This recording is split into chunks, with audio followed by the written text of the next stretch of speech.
청와대가 대표적 관변단체인 자유총연맹을 이른바 관제데모에 동원해왔다는 의혹이 제기된 가운데 최근 열리고 있는 친박단체 집회에 돈을 주고 사람을 동원했다는 관계자 증언이 나왔습니다. 경제 공동체는 말도 안 되는 거짓말로 특검에서도 철회했다는 박 대통령의 주장에 대해 특검은 대통령과 최순실 씨의 뇌물 혐의에서 이익을 공유하는 관계를 입증하는 게 중요할 뿐이라고 밝혔습니다. 특검은 이미 관련 증거를 충분히 확보했다고 말했습니다. 어제 기습적으로 언론 인터뷰에 나선 박근혜 대통령이 설 연휴 이후 본격적인 여론전에 나설 것으로 보입니다. 사회 원로 등 외부 인사를 만나고 추가 기자간담회도 열 것을 검토 중인 것으로 알려졌습니다. 박 대통령은 어제 1시간 가까이 여러 의혹들에 대해 부인했지만 이는 검찰이나 국정조사 청문회에서 측근들이 밝힌 증언들 그리고 수사를 통해 드러난 명백한 증거들과도 배치되는 것으로 나타났습니다.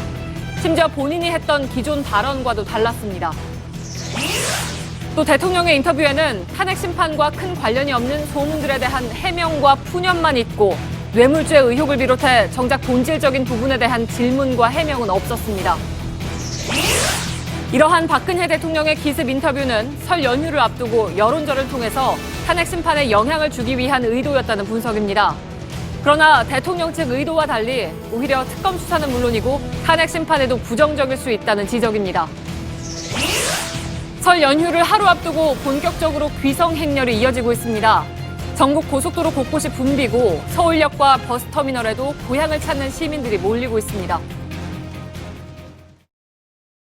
에너지를 쓰던 자동차가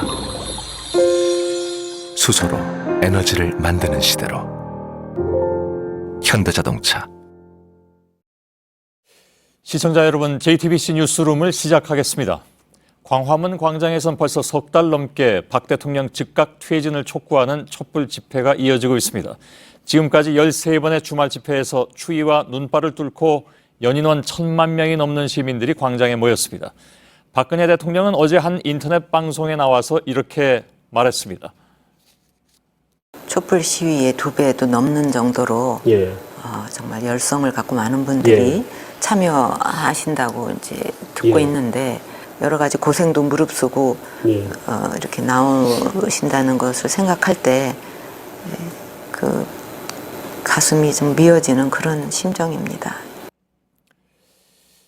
촛불 집회를 폄하하고 친박 집회를 나름 위로한 것인데 대통령이 말한 집회 규모가 사실과 다르다는 것은 차치하고라도 이러한 접근 자세가 대통령으로서 적절한 것이냐 하는 비판이 잇따랐습니다. 게다가 요즘 열리는 친박 집회가 관제 데모로 치러진다는 정황이 나왔고 저희들은 오늘 여기에 돈이 오간다는 증언을 단독으로 취재해서 전해드릴 예정인데 그 내용은 사실 듣기에도 좀 민망한 수준입니다. 자, 중요한 것은 대통령의 이런 주장에도 불구하고 탄핵 심판과 특검 수사 시계는 예정대로 흘러갈 것이란 전망이 나온다는 것입니다. 특히 대통령의 대리인단이 총사퇴를 위협하고 있지만 그 역시 효과가 없을 것이란 내용도 오늘 팩트체크에서 짚어드리겠습니다. 먼저 특검 사무실 연결해서 저희가 지속적으로 보도해온 관제 데모 의혹에 대해서 특검이 결국 수사에 착수했다는 소식부터 알아보겠습니다. 박민규 기자, 오늘 특검이 관제 데모에 깊게 관여한 의심을 받고 있는 허현준 청와대 국민소통비서관실 행정관을 소환 통보한 것으로 알고 있는데 그러니까 이제 관제 데모 수사에 착수한 사실을 알린 거나 마찬가지입니다. 그런데 허 행정관은 나오지 않았다면서요? 이유는 뭡니까? 특별한 사유를 밝히진 않았습니다. 특검은 오늘 허 행정관을 불러 한국자유총연맹 등 보수단체의 이른바 관제 데모를 지시한 경위와 배경 등을 확인하려고 했는데요. 허 행정관은 참고인 출석 예정 시각이었던 오후 2시가 다 돼서야 특검에 전화를 걸어 출석하지 않겠다는 의사를 밝혔다고 합니다. 허 행정관은 통상적인 업무 범위 내에서 할 일을 했다. 이렇게 주장하면서 의혹을 부인하고 있는 상황인데 근데 특검 조사에 별 이유 없이 나오지 않았다는 것은 이제 선뜻 이해가 가진 않습니다. 여기에 대해서 특검 입장은 어떻게 나왔습니까? 네, 특검은 일단 관련 수사를 진행하고 허 행정관의 구체적 혐의가 포착되면 체포영장을 청구하는 등 방법으로 강제로 불러 조사하겠다는 입장입니다. 저희가 연속 보도해드리는 것처럼 허 행정관이 자유총연맹에 지급되는 정부 지원금 축소 등을 빌미로 관계자를 압박하며 집회를 지시한 정황 계속 드러나고 있는데요. 이게 허 행정관 말과는 달리 자신의 직무 범위를 넘어서는 행위였다면 직권남용 등 혐의가 적용될 수 있습니다. 예. 자, 이런 가운데 관제 데모와 관련한 새로운 의혹이 나왔습니다. 그러니까 블랙리스트 때문에 구속된 조윤선 전 문체부 장관의 새로운 혐의라고 하는데 어떤 내용입니까? 네, 말씀하신 대로 이 조 전 장관은 블랙리스트 관련 이 작성과 실행 등에 관여한 혐의로 구속이 됐는데요. 추가로 이 관제 데모에도 개입한 정황이 확인돼서 특검도 관련 사실을 들여다보고 있습니다. 2014년 8월 이 법원의 판결에 항의하기 위해 보수단체인 고엽제 전우회를 동원해 사법부 비판 집회를 열었다는 겁니다. 예, 그때 있었던 판결이 어떤 겁니까? 네, 이석기 전 통합진보당 의원에 대한 내란 음모 사건 판결입니다. 당시 2심 재판에서 서울고등법원은 내란 음모 혐의에 대해서 무죄를 선고했습니다. 당초 1심 재판에서 유죄였던 것을 인정하지 않은 건데요. 이때 고엽제 전후에는 서울 서초동 서울고법 앞에서 해당 재판부의 판사 등을 강하게 비판하는 시위를 열었습니다. 예, 그 과정에서 조 전 장관이 구체적으로 어떻게 개입을 했다는 얘기죠? 예, 당시 조 전 장관이 청와대 정무수석으로 재직하던 때입니다. 조 전 장관의 주도로 청와대 정무수석실이 나서서 고엽제 전우회를 집회에 동원했다는 겁니다. 예, 이 관제 데모는 정부 입맛에 맞는 관변단체를 동원한다는 얘기인데 반대로 입맛에 맞지 않는 문화계 인사에게 지원금을 주지 않는 것이 바로 이제 블랙리스트 의혹입니다. 두 사안은 어떻게 보면 이제 서로 맥락이 다 있기도 한데 그래서 특검도 동시에 수사를 하는 모양입니다. 오늘 블랙리스트와 관련해서 현기환 전 정무수석을 조사하는 것도 그런 배경입니까? 그렇습니다. 현 전 수석은 이 조윤선 전 장관에 이어 당시 정무수석이었던 조윤선 전 장관에 이어 청와대 정무수석으로 있었던 인물입니다.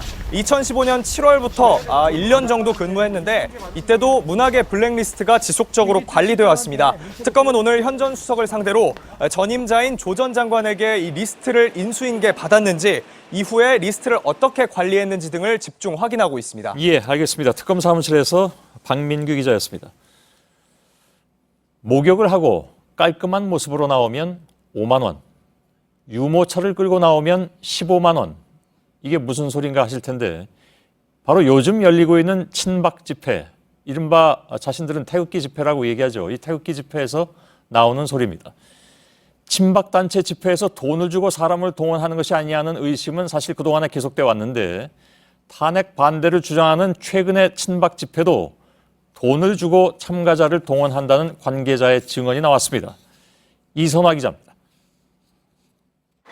한 친박단체의 회장은 돈을 주고 참가자를 모으는 건 당연한 일이라고 말합니다. 각 지역별로 버스가 전부 다 배차를 해놨으니까 그 안에 탄 사람도 오리지널 박사모는 몇 명 없다 이거라. 다들 들어오니까 2만 원 주면 올라오니까. 노숙자나 경제적으로 어려운 사람을 동원하기도 하는데 단정한 차림이면 일당을 올려준다는 참가자 증언도 나왔습니다. 모욕 말씀만 해놓고 모욕까지 다 하고 나와서 모욕하고 모욕 나오면은 5만 원씩 준다네요. 특히 친박단체의 모집책이라는 사람은 취재진과 만나 참가자의 유형과 상황에 따라 가격표까지 있다고 했습니다. 이 모집책은 어버이연합 회원들의 경우 통상 참가자들에게 주는 일당은 2만 원이지만 날씨가 추워지면 6만 원으로 올라간다고 했습니다. 특히 젊은 여성이 유모차를 끌고 참석하면 15만 원까지 일당을 준다는 겁니다. 인원이 많아 보이게 하는 데다 가족이 함께 나왔다는 모습까지 연출할 수 있기 때문이라고 설명했습니다. 또 서울보다는 지방에서 참가자를 모집해오라는 요구도 있었다고 말했습니다.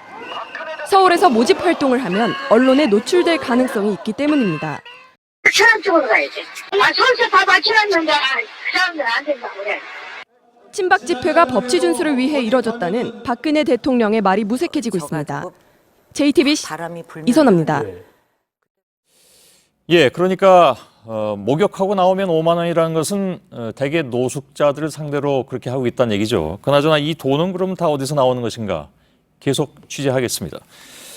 청와대 관변단체 동원 의혹은 비단 관제 데모에 그치지 않습니다. 이번엔 청와대가 관제 서명까지 기획했다는 폭로가 나왔습니다.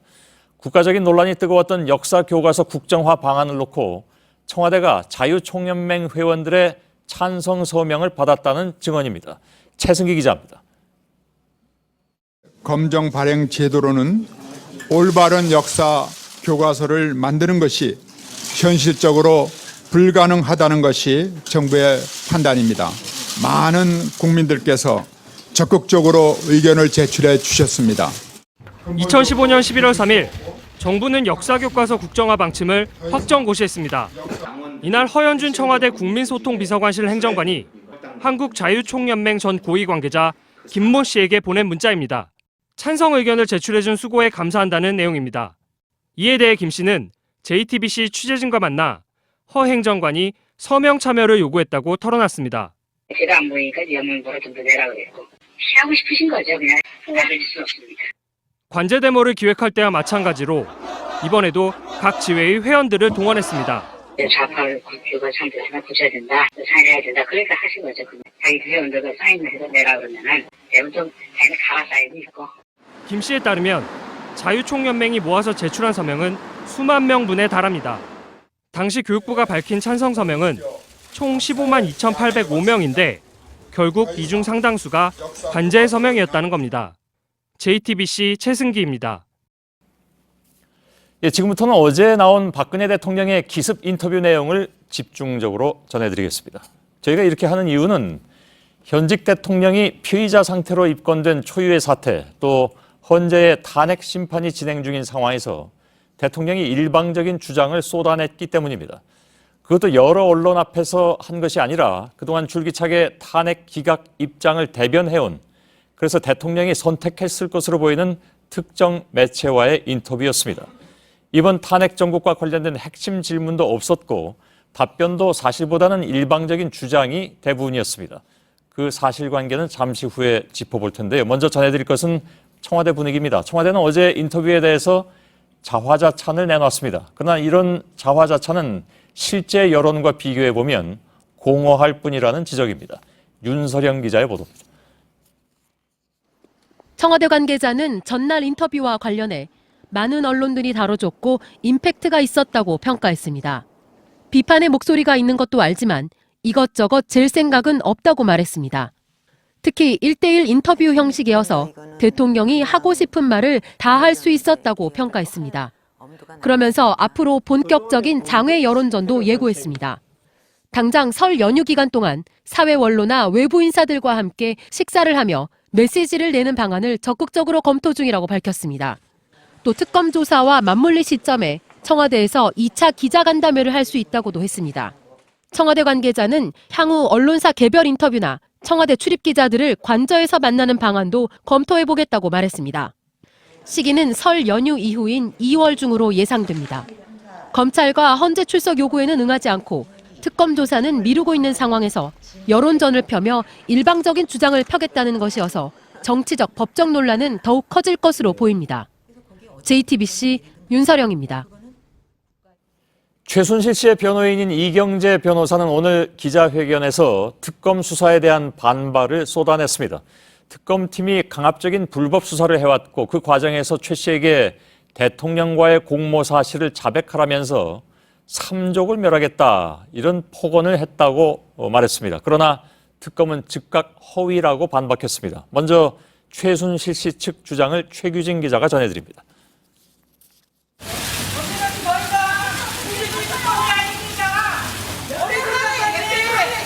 최순실 씨 여전히 강압 수사 받고 있다 생각하십니까? 겠다 그러고 자백을 강요하고 있어요.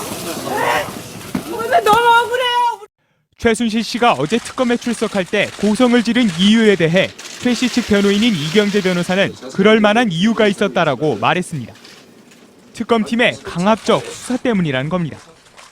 이 변호사는 지난해 12월 24일 최 씨가 처음 특검 조사를 받을 당시 변호인을 따돌리고 2시간 넘게 신문이 이루어졌다고 했습니다. 피고인의 변호인 조력권 행사를 방해했다는 설명입니다. 그러면서 당시 검사가 최 씨에게 박 대통령과 모든 면에서 공동체임을 자백하라며 폭언을 했다고 주장했습니다.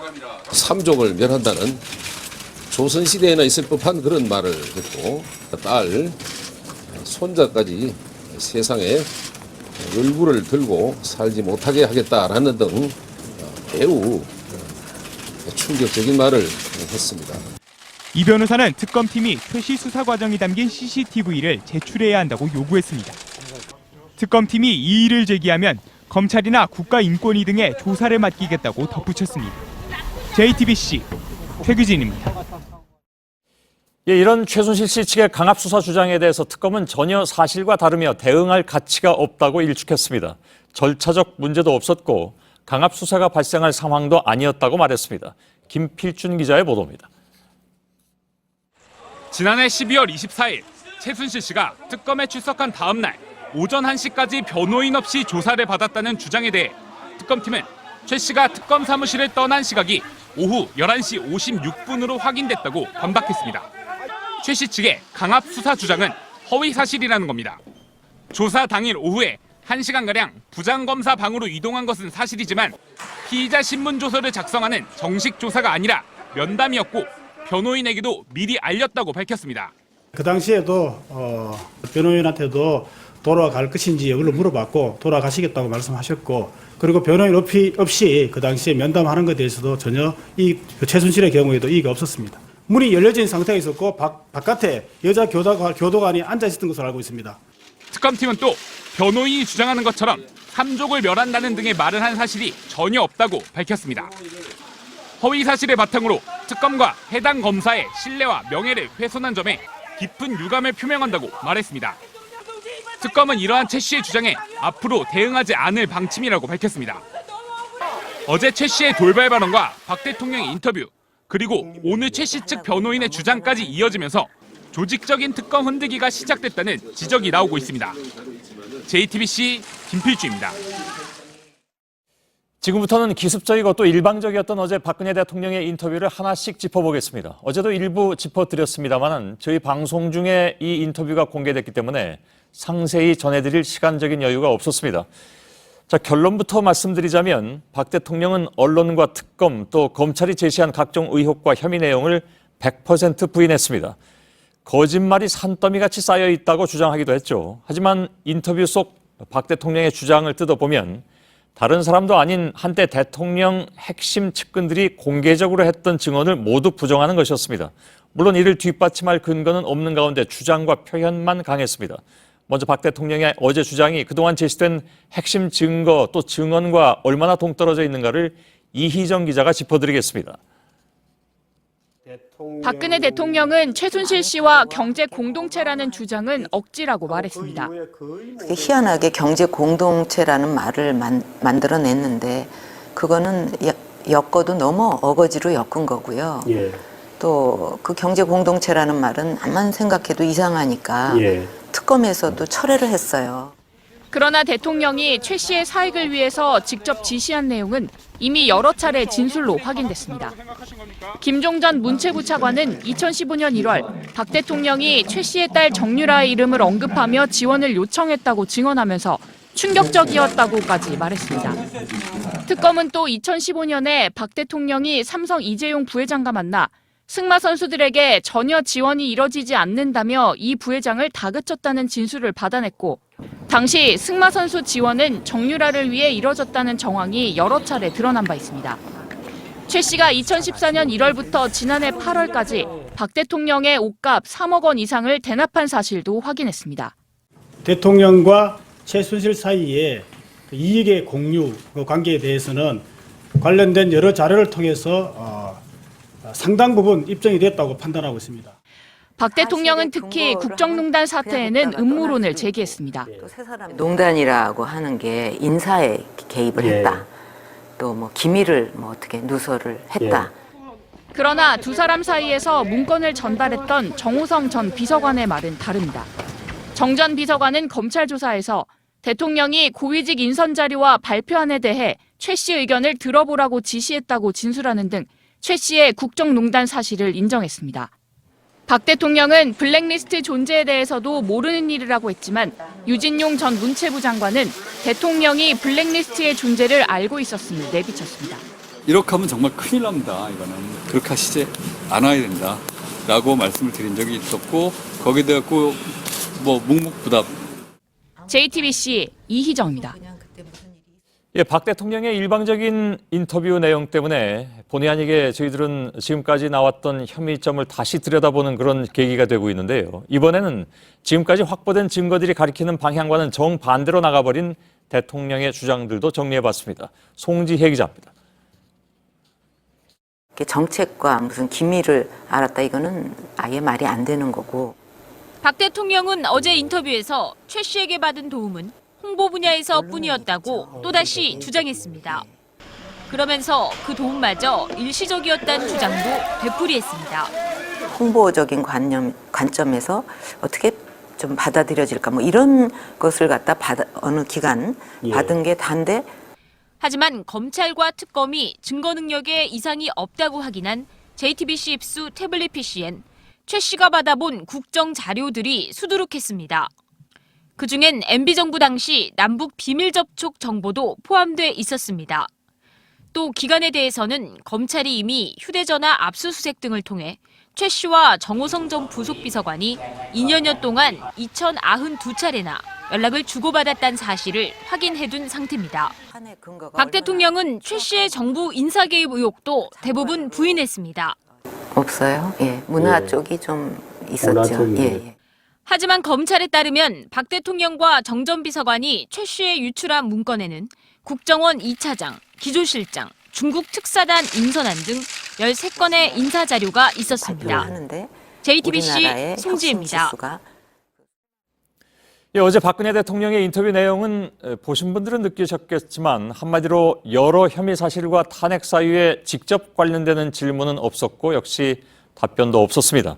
이번 사태의 본질과는 전혀 무관하게 대통령 본인이 하고 싶은 말만 하는 자리였는데 취재 기자와 함께 한 걸음 더 들어가 보도록 하겠습니다. 이윤석 기자가 나와 있습니다.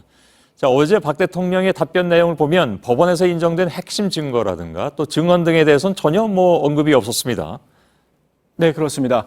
앞서 법원은 안종범 전 수석의 업무 수첩 17건을 증거로 채택했습니다. 여기엔 박 대통령의 지시사항, 특히 미르와 K스포츠재단의 인사나 기업 출연금 관련 내용 등이 담긴 것으로 알려졌는데요. 이 부분에 대해서 전혀 해명을 하지 않았습니다. 또 여기 보시면 이른바 문고리 3인방 가운데 한 명이죠. 정호성 전 비서관이 남긴 중요한 증언이 있습니다. 정 전 비서관은 대통령께서 최순실 씨의 의견을 들어 반영할 부분이 있으면 반영하라고 한 사실이 있다고 말했습니다. 그러니까 박 대통령의 지시를 받아서 최순실 씨에게 연설문 등을 전달했다는 건데요. 이 부분 역시 다뤄지지 않았습니다. 무엇보다도 이제 중요한 것이 박 대통령의 세월호 7시간에 대한 구체적인 행적 문제인데 이 부분 전혀 얘기가 안 나왔습니다. 예, 그렇습니다. 지금 보시는 게요. 지난 11일 박근혜 대통령 측이 헌법재판소에 제출한 세월호 7시간의 행적을 담은 서류입니다. 빈틈이 너무 많은 데다가 지금 보시면 서면 보고란 얘기가 많이 있는데 구체적으로 누구로부터 어떤 경로를 통해서 받았고 어떤 검토 과정을 거쳐서 구체적인 지시를 내렸는지 이런 내용 등이 빠져 있습니다. 당시 헌재도 부실하다고 지적을 했었는데요. 이 부분은 탄핵 심판과 직접적으로 관련이 되는 부분임에도 아무런 질문이 없었고 그러면서 답변도 의도적으로 본질을 흐리는 쪽으로만 나왔습니다. 저희가 여러 차례 보도해드렸는데 박 대통령은 세월호 참사 당시에 성형시술 의혹이 있고 비선진료 의혹이 동시에 있습니다. 그 부분은 질문하고 부정했을 수도 있는데 질문도 안 나오고 물론 답변도 없었고 그런 상황이죠. 네, 그렇습니다. 저희가 여러 차례 보도해드린 바와 같이 김영재 의료원이나 차움병원 관련 각종 의혹을 저희가 사실관계를 확인해서 보도를 하지 않았습니까? 그런데 이 부분에 대해서 구체적인 질문도 없었고 마찬가지로 답변도 없었습니다. 다만 정규재 주필이 향정신성 의약품에 대한 소문이 있다고만 질문을 했었는데요. 박 대통령은 전혀 사실이 아니고 터무니없는 얘기라면서 그런 약물 근처에 가본 적도 없다고 말했습니다. 사실 저런 자리가 소문 가지고 얘기할 만한 자리는 아니잖아요. 맞습니다. 세월호뿐만이 아니라 이른바 이제 문학의 블랙리스트도 사실 굉장히 중요한 쟁점입니다. 헌법 정신을 유린하는 것이니까요. 이것도 비슷한 상황이 이어졌죠. 네, 맞습니다. 박 대통령은 문학의 블랙리스트에 대해서도 모른다고만 말했습니다. 전직 문체부 장차관이 모두 인정을 했고 심지어 청와대로부터 직접적인 지시가 있었다는 얘기까지 나왔지만 모른다. 이 한마디로 답을 끝낸 겁니다. 물론 추가적인 질문도 나오지 않았습니다.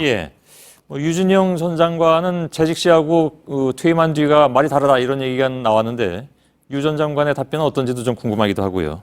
아무튼 그러면서 본질을 흐리는 답변으로 일관했다고 했는데 구판 얘기가 대표적이죠. 예, 맞습니다. 그 정규재 주필이 구판 얘기를 비롯해서 여러 가지 소문을 꺼냈는데요. 정유라 씨가 박 대통령의 딸이 아니냐는 소문, 또 정윤혜 씨와 박 대통령의 밀회설 등이 나왔습니다. 예. 그런데 박 대통령은 구술한 적도 없다. 정윤혜 씨는 오래전에 일을 그만둔 뒤 만난 적이 없다고 말했습니다. 그러면서 탄핵의 근거가 얼마나 취약한가 이렇게 말을 했는데요. 예. 아시다시피 지금 언급된 소문들은 탄핵 심판과 아무런 관련이 없는 내용들입니다. 그리고 저희 언론 역시 저런 의혹 제기를 하지 않고 있습니다. 예. 결과적으로 봤을 때 박 대통령이 본질을 흐리는 답변을 함으로써 결과적으로 본질을 많이 훼손했다라고 볼 수 있을 것 같습니다. 예. 뉴스룸에서도 그런 루머에 대해서 다룬 적은 한 번도 없으니까요. 워낙 여러 가지 얘기가 나와서 팩트 체크해 볼 게 뭐 한두 가지가 아닌 것 같긴 합니다. 이윤석 기자였습니다. 자, 어제 박 대통령은 인터뷰에서 최순실 씨는 특검 사무실에서 고함을 치면서 약속이나 한 듯이 똑같이 주장하는 것이 있습니다. 바로 자신들이 경제적 공동체, 그러니까 경제적으로 한 주머니를 찬 관계가 아니라는 것이었죠. 이 부분은 뇌물죄와 관련해서 중요합니다. 두 사람이 경제적으로 이익을 공유하는 사이라면 최 씨가 재벌 돈을 받아서 누려온 각종 이권을 결국 대통령 이권으로 볼 수 있기 때문이죠. 그래서 두 사람 다 이 부분을 동시에 부정한 것이 아니냐 하는 분석입니다. 특히 박 대통령은 특검이 경제 공동체 부분을 철회했다고 주장했는데 과연 그럴까요? 신진 기자입니다. 박근혜 대통령은 경제 공동체 관련 수사에 대해 특검의 거짓말이라고 주장했습니다. 하지만 특검 설명은 다릅니다. 그 경제적 공동체라는 개념은 법률적인 개념이 아니라서 적절치 않은 것 같습니다. 대통령과 최순실 사이에 이익의 공유 관계에 대해서는 관련된 여러 자료를 통해서 상당 부분 입증이 됐다고 판단하고 있습니다. 특검은 경제적 공동체라는 법률 용어가 없기 때문에 이 말을 사용하는 게 적당하지 않다고 한 겁니다. 그러면서 박 대통령과 최 씨가 이익을 공유하는 관계인지, 다시 말해서 한 주머니를 찾는지에 대해 수사가 상당히 진척됐다고 밝힌 겁니다. 실제로 특검은 박 대통령이 가족처럼 가까웠다는 최순실 씨 일가에 거액의 이익을 주도록 재벌 기업들을 압박한 정황에 주목하고 있습니다. 두 사람이 한 주머니를 찾다면 재벌들이 낸 돈이 결국 최 씨의 것뿐 아니라 대통령의 것이라고 볼 수도 있기 때문입니다. 이 경우 재벌들이 낸 돈은 뇌물로 볼 수 있다는 겁니다. 대통령과 최 씨 모두에게 치명타가 될 수 있습니다. JTBC 신진입니다. 박 대통령과 최순실 씨가 경제적으로 하나로 묶여 있다. 두 사람은 어제 약속한 듯 동시에 이것을 부인했지만 이런 의혹에 무게를 실어주는 것이 바로 삼성동 자택 매입 관련 건입니다. 저희 뉴스룸은 박 대통령의 삼성동 자택 매매 계약을 최 씨의, 즉 최순실 씨의 모친 임선희 씨가 주도한 정황을 보도해드린 바가 있습니다. 10억 5천만 원의 매매 대금 중에 4억여 원의 출처를 놓고 최 씨 일가의 돈이 아닌지 의문이 증폭되고 있습니다. 급기야 박영수 특별검사팀도 이 돈이 어디서 나왔는지 수사에 착수한 것으로 확인됐습니다. 이상엽 기자의 단독 보도입니다. 박영수 특검은 지난 1990년 박근혜 대통령이 삼성동 자택을 구입할 때 들어간 자금의 출처에 주목하고 있습니다. 거래 과정이 비정상적이고 자금 흐름이 명확하지 않다는 겁니다. 특히 특검은 당시 주택 거래를 중개했던 부동산 업자로부터 최태민 씨의 아내 임선희 씨가 모든 계약을 진행했다는 증언을 확보했습니다. 또 사전 매입 대금 10억 5천만 원을 3번에 걸쳐 자기압 수표로 지급했는데 수표 뒷면에 박근혜 이름 배설을 모두 임 씨가 한 것으로 보고 있습니다. 특히 임 씨가 계약서를 쓸 때 박근혜 대신 다른 이름을 쓰면 안 되느냐고 물었다가 거절당했다는 점에도 주목하고 있습니다. 특검은 부동산 중개인의 증언과 함께 당시 거래한 수표와 계좌 거래 내역도 추적하고 있습니다. 그동안 박 대통령은 삼성동 자택 매입 대금에 대해 이전에 살던 집을 판 돈으로 샀다고 밝혀왔습니다. 하지만 박 대통령이 직전까지 살던 장충동 자택 시가는 6억 원이었고 삼성동 자택 대금을 지급했던 1990년 7월에는 아직 장충동 집이 팔리지 않은 상황이었습니다. 특검은 그동안 박 대통령 측이 가진 현금은 없었다고 말해온 점과 다른 수입원이 전혀 없었다는 점에도 주목하고 있습니다. 삼성동 자택의 구입 경위에 대한 수사를 통해 박 대통령과 최 씨 일가가 경제적으로 한 주머니처럼 움직인 사실이 드러날지 주목됩니다. JTBC 이상엽입니다. 또 한 가지가 있습니다. 특검은 최 씨가 박 대통령의 전용 의상실을 운영하면서 지속적으로 운영비를 자신의 돈으로 냈다는 진술을 여럿 확보했습니다. 박 대통령과 최 씨가 한 주머니라는 점을 방증하는 것으로 판단하고 있습니다. 전다빈 기자입니다. 한때 최순실 씨의 최측근이었던 고영태 씨는 지난 2013년 여름 박근혜 대통령 의상 전용 제작실을 차립니다. 보증금 2천만 원, 월세 150만 원짜리 사무실에서 패턴 실장과 미싱사, 그리고 아르바이트생을 고용해 이듬해 봄까지 8개월 이상 운영했습니다. 고 씨는 검찰에서 사무실 보증금과 월세, 직원 인건비 등을 모두 최 씨에게 받았다고 진술했습니다. 이렇게 지급된 운영비만 모두 1억 4천여만 원. 고 씨가 이 의상실에서 박 대통령의 옷 30벌과 가방 30개 정도가 제작됐다고 말한 점을 고려하면 최 씨가 박 대통령 의상과 가방을 만드는 데 사용한 돈은 수억 원에 달할 것으로 추산됩니다. 1998년부터 2013년 10월까지 박 대통령의 의상을 만든 홍모 씨도 마찬가지였습니다.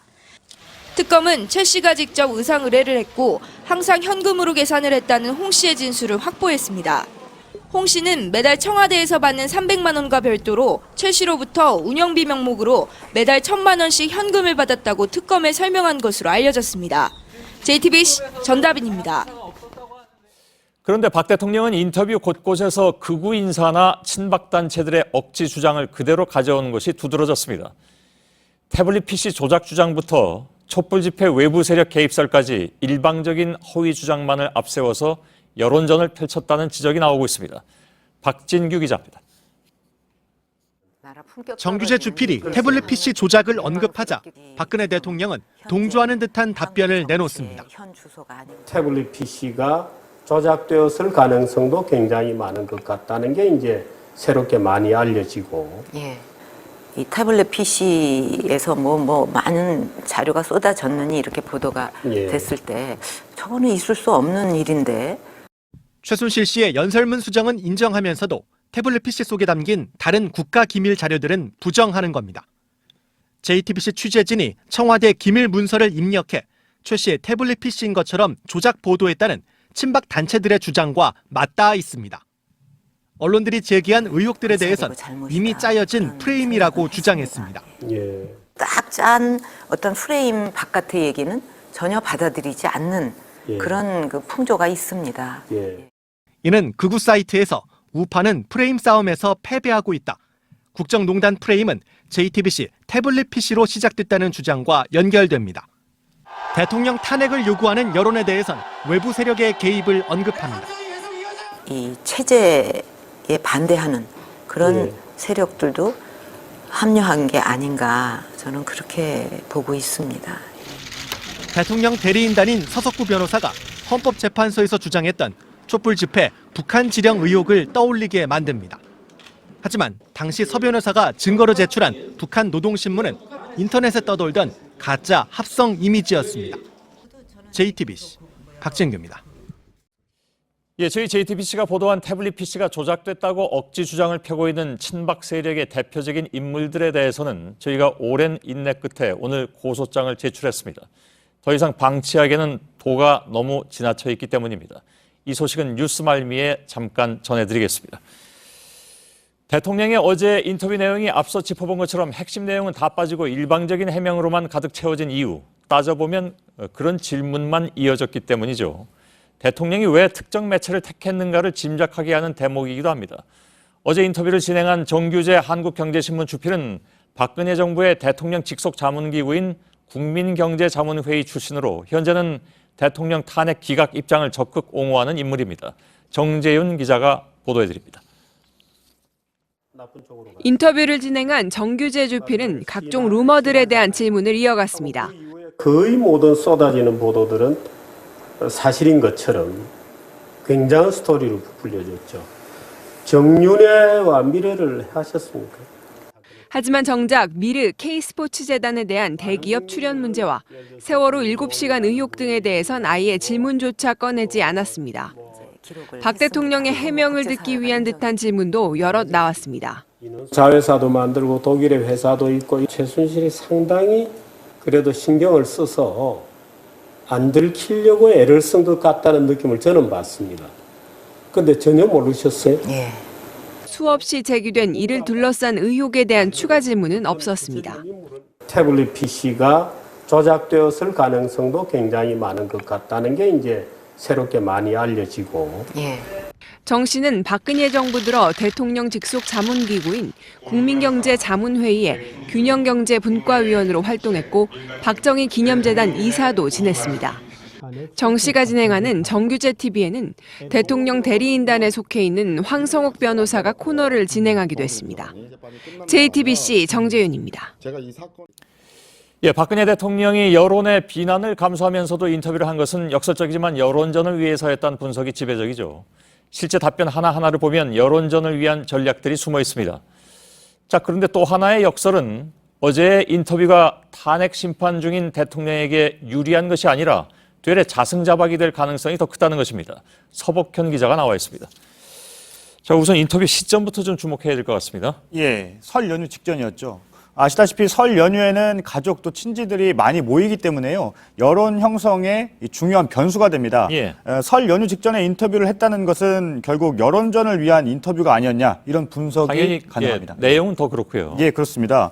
예, 어제 인터뷰 문답을 보면요. 여러 가지 면에서 우리 사회를 칼로 자르듯이 나눠가려는 의도가 보입니다. 예. 말씀드리면 촛불과 태극기라고 분명히 양분을 했고요. 그러면서 진보와 보수를 가르려고 하는 의도로 보이고요. 그런데 지금 중도 보수층에서도 박 대통령의 탄핵에 찬성을 하고 있습니다. 엊그제 한국일보 여론조사에서 78%가량이 찬성한다는 결과가 나왔다. 이렇게 보도가 됐었는데요. 예. 그런데 이런 상황에서 국론 분열을 더해서 이 물타기까지 노린 것 아니냐 이런 해석도 나옵니다. 그 예. 대표적인 것이 바로 어제 세월호 참사에 대해서 질문이 있었는데 여성 비하 얘기를 꺼냈습니다. 대표적인 사례라고 볼 수 있습니다. 예. 그 문제는 여성이기 때문에 비판한 것이 아니라 그렇죠. 대통령으로서 할 일을 했느냐 하는 문제 제기 아니겠어요? 그렇죠. 예. 현안 이슈도 언급을 많이 했습니다. 예, 그렇습니다. 어제 인터뷰를 들어보면요. 의혹에 대해서 인터뷰를 하다가요. 교묘하게 사드 얘기를 꺼냅니다. 예. 그중에 한 대목을 한번 들어보시죠. 북한의 핵 미사일 이런 위협으로부터 우리 영토와 국민의 생명을 지키기 위해서는 최소한의 시스템이에요. 방어 시스템이에요. 그거를 안 하겠다고 한다면은 그거는 아주 잘못된 나라죠. 예. 지금 각종 범죄 혐의 그리고 의혹이 핵심인 이 탄핵 정국인데요. 그런데 이념 구도로서 새로운 안보 이슈를 꺼낸 것 아니냐 이렇게 해석해 볼 수 있고요. 또 자신이 손발이 묶여 있다 이렇게 얘기를 하면서요. 북한을 언급했습니다. 뭐라고 했냐면 상당히 압박을 해보려고 힘을 썼는데 벌써 영향이 많이 가고 있다. 끝까지 잘 마무리가 돼야 한반도에 평화가 오지 않겠느냐 이렇게 말했습니다. 예. 직무정지 중인데. 예. 근데 이게 여론전에 과연 효과가 있을 것이냐?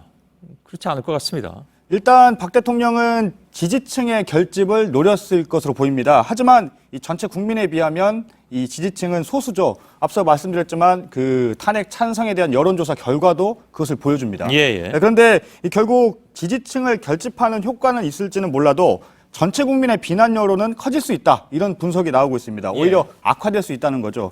어제 박 대통령의 인터뷰를 봤다면 국민들이 아마 판단할 것 같습니다. 특검 수사에는 어떤 영향을 미칠까요? 한마디로 얘기하면 박 대통령의 어제 인터뷰는 특검 수사에는 득이 될 것은 없다고 보여집니다.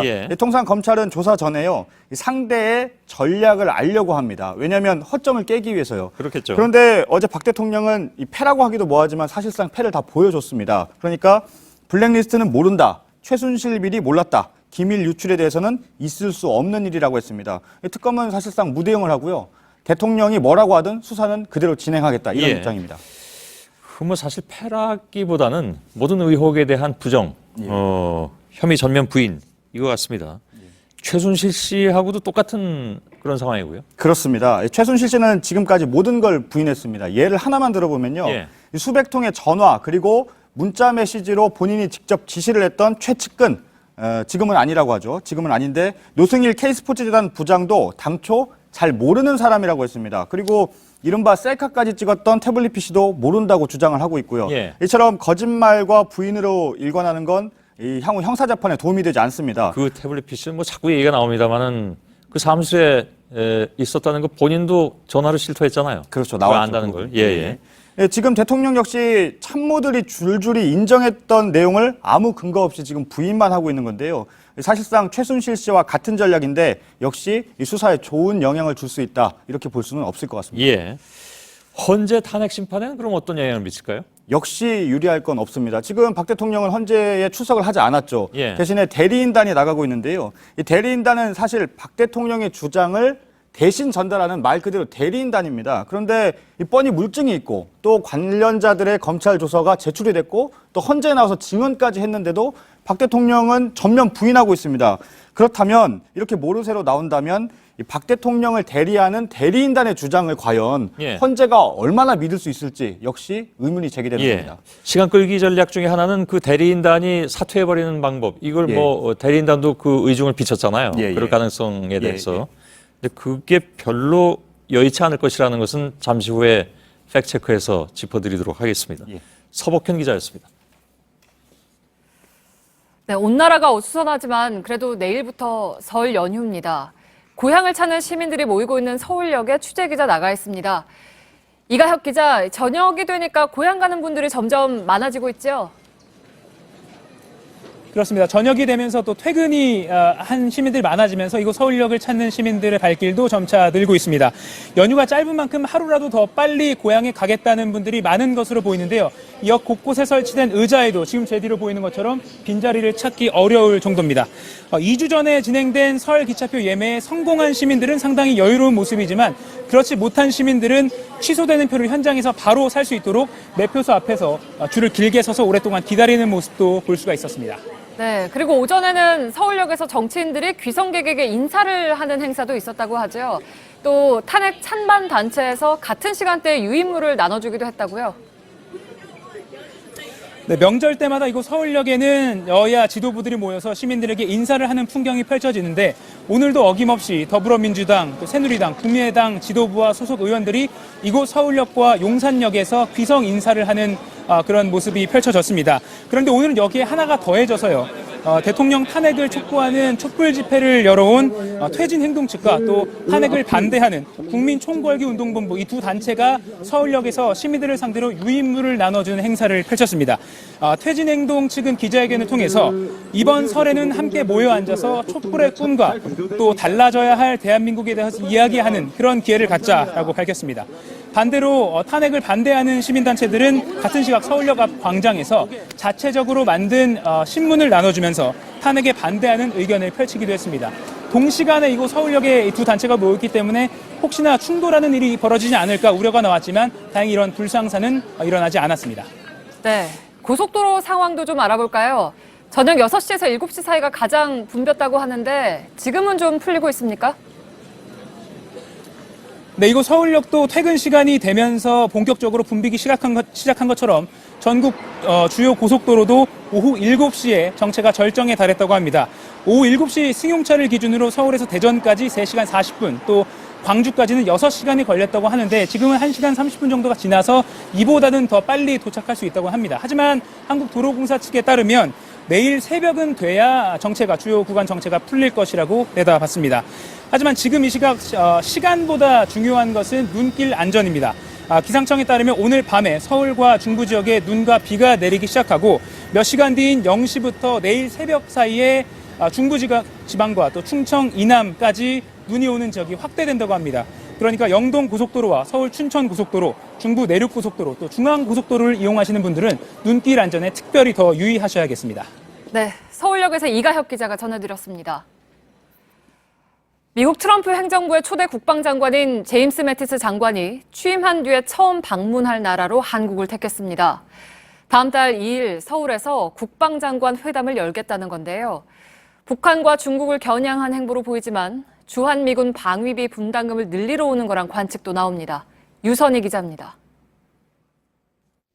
국방부는 매티스 장관이 한국부터 찾는 것이 대북공조 의지 때문인 것으로 보고 있습니다. 확고한 대한방위 공약, 이행의지 이런 것들이 반영된 것으로 이렇게 종합적으로 평가를 하고 있습니다. 양국 국방장관은 회담 후 대북 경고 메시지를 발표하는 방안도 검토하고 있습니다. 또 국방부는 이번 기회에 중국의 반발로 표류하고 있는 사드 배치 문제의 해법도 논의될 것으로 기대하고 있습니다. 하지만 매티스 장관이 이런 기대와는 별도로 방위비 분담금이란 청구서를 들고 올 가능성이 있습니다. 트럼프 대통령이 주장해온 주한미군 주둔 비용 인상을 요구할 수 있는 겁니다. 실제로 숀 스파이서 백악관 대변인은 어제 나토에 대한 미국의 기여와 그에 대한 결과에 만족하지 않고 있다면서 유럽 국가들의 분담금 문제를 제기했습니다. 같은 논리로 매티스 장관이 한국의 방위비 분담금 인상을 요구할 경우 부담은 커질 수밖에 없습니다. 한국은 내년까지 해마다 9천억 원대의 분담금을 내도록 돼 있는데 2019년 이후 분담액은 다시 협상해야 하는 상황입니다. JTBC 유선입니다. 우리 정부가 미국 트럼프 정부의 통상 압박을 피하기 위한 공식 대책을 내놨습니다. 한마디로 미국산 물품을 많이 사주겠다는 내용입니다. 그러나 체계적인 대응이라기보다는 트럼프 정부를 자극하지 말자는 식의 수세적인 전략이라는 지적입니다. 조민근 기자입니다. 정부가 오늘 장관회의를 통해 내놓은 대외경제정책 방향의 핵심은 트럼프 달래기입니다. 미국 신정부와는 새로운 협력 파트너십을 구축해 나가야 하겠습니다. 대미 교역과 투자를 확대하는 등 정부는 대미 무역 흑자를 줄이기 위해 미국산 셰일가스를 들여오기로 한 데 이어 항공기, 반도체 제조 장비 등의 수입도 늘리겠다고 밝혔습니다. 상황에 따라 무기 구입 확대도 검토할 수 있다는 입장입니다. 사실상 우리가 사줄 수 있는 미국산은 다 사주겠다는 얘기입니다. 이에 대해 미국의 공세가 심상치 않다는 점을 감안해도 지나치게 수세적인 대응이란 비판이 나옵니다. 한미 FTA 체결 이후 미국의 무역 적자가 커진 건 사실입니다. 하지만 지난해 미국 국제무역위원회는 한미 FTA가 없었다면 적자폭이 훨씬 더 컸을 것이라고 추산했습니다. 미국 정부 기구조차 적자 확대가 FTA 탓이 아니라고 밝힌 셈입니다. 전문가들은 거세지는 보호무역주의를 개별 국가가 홀로 맡기는 어려운 만큼 독일, 일본 등 주요 수출국들과 공동 대응하는 방안을 적극 모색해야 한다고 강조합니다. JTBC 조민근입니다. 한국 문화재 절도범들이 일본 스시마의 관음사에서 훔쳐 국내로 들여오다 적발된 고려시대 불상 금동 관음보살 좌상에 대해 법원이 충남 서산 부석사의 소유권이 있다고 판결했습니다. 이 불상은 정부에 압수된 뒤 대전 국립문화재연구소에 보관돼 왔습니다. 한편 일본 정부는 오늘 판결에 깊은 유감을 표한다며 일본 반환을 위한 한국 정부의 대응을 요청한다고 밝혔습니다.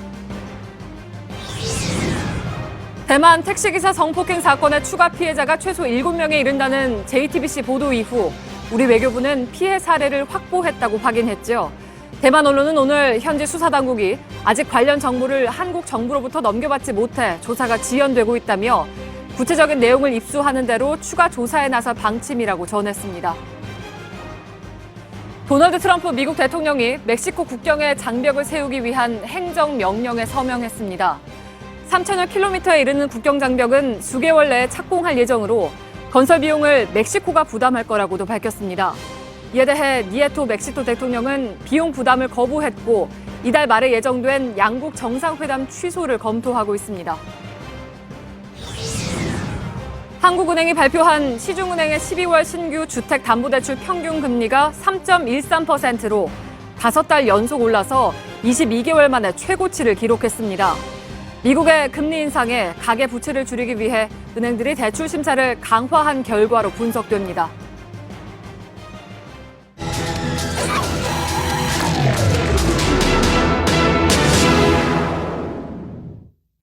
문화계 블랙리스트 파문이 커지면서 문화예술인들의 반발도 거세지고 있죠. 서울 광화문에선 항의성 문화 행사가 2달 넘게 열리고 있습니다. 설 연휴에도 이곳을 지키겠다는 문화인들 목소리를 밀착 카메라에 담았습니다. 손관균 기자입니다.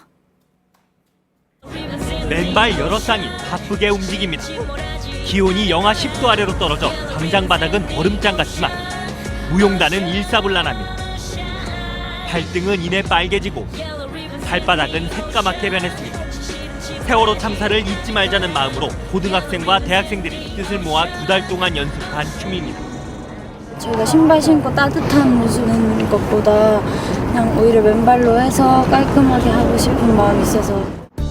서울 광화문 광장에 설치된 문화예술인들의 텐트는 약 50여 채. 하루를 여는 텐트촌 회의에선 이번 주말 일정들이 오갑니다. 10시에 저희 광화문 경북청과 노동 블랙리스트 설날 합동 차례하고요. 2시부터는 저희 캠핑존 새해 맞이 행사. 간단한 청소와 정비가 끝나자 오후부터는 시민들의 발길이 이어집니다. 먼저 눈길을 사로잡는 건 천막으로 만든 전시관입니다. 10평 정도 되는 이 공간은 궁핍현대미술광장입니다. 국립현대미술관의 이름을 비틀어 붙였는데요. 안에는 이렇게 사진기자와 작가 40여 명이 기증한 사진 120여 점이 전시되어 있는데요. 어떤 사진들인지 한번 볼까요? 대부분 지난 13번 동안의 촛불 집회 동안 기록된 사진들이 나열이 되어 있고요. 이 공간은 매일 오후 9시까지 일반 시민들에게 무료로 개방되고 있습니다. 가족 단위 방문객과 외국인 관광객들은 주변에 설치된 조형물 앞에서 카메라를 꺼냅니다. 블랙리스트에 반대하고 표현의 자유를 억압하는 것에 반대하는 뜻을 나타내는 게 좋은 것 같습니다. 바깥 생활이 석 달 가까이 이어지면서 예술인들의 살림살이도 늘었습니다. 저는 대체로 더운 물만 부으면 이건 먹잖아요. 그다음에 반찬 이렇게 그냥 사다 놓고 배추김치, 그다음 뭐 이건 열무김치 이런 식으로 사서 이렇게 정리해 놓고 먹고 있어요. 보수단체와의 신경전도 이제는 익숙합니다. 매일 돌고 있습니다. 매일 아침마다 한 번 돌고 오후에도 한 번씩 돌고 그냥 각자 자기 소리를 낼 수 있다고 생각하기 때문에 뭐 좀 그냥 할 수 있는 일이라고 생각합니다. 텐트촌의 한복판에는 검정 천막으로 만든 거대한 공연장, 이른바 블랙텐트가 자리 잡았습니다. 매일 밤 무료로 관객을 맞이하는 이곳은 어느새 광화문 광장의 상징이 됐습니다. 지난 13일부터 공연을 시작한 이곳 블랙텐트는요, 대설과 한파로 몇 차례 보수 작업을 진행했는데요. 이쪽으로 보이는 것처럼 바람이 새어 들어오는 걸 막기 위해 검정색 테이프를 텐트 이음새에 붙였고요. 그 옆에는 물이 새는 걸 막기 위해서 비닐을 덧댄 모습을 볼 수가 있습니다. 무대에선 마임 공연 연습이 한창입니다. 마침내 관중과 만나는 시간. 배우들과 100여 명의 관객은 대사 한 줄 없이도 집중하고 소통합니다. 지금 이 촛불들의 여러 가지 들끓는 그런 마음들을 적어도 예술의 힘으로, 예술의 마음으로 그들을 어루만져야, 풀어줘야 될 때가 아닌가. 조윤선 전 문체부 장관과 김기춘 전 비서실장의 구속에도 이곳 사람들은 자리를 지키는 모습입니다. 매서운 한파도 막지 못한 블랙텐트의 84번째 하루가 이렇게 저물고 있습니다. 밀착 카메라 손광균입니다.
그럼 취업 분 하셨어요? 취업이요? 네. 저 대학생인데. 그러니까 이 졸업하신다고?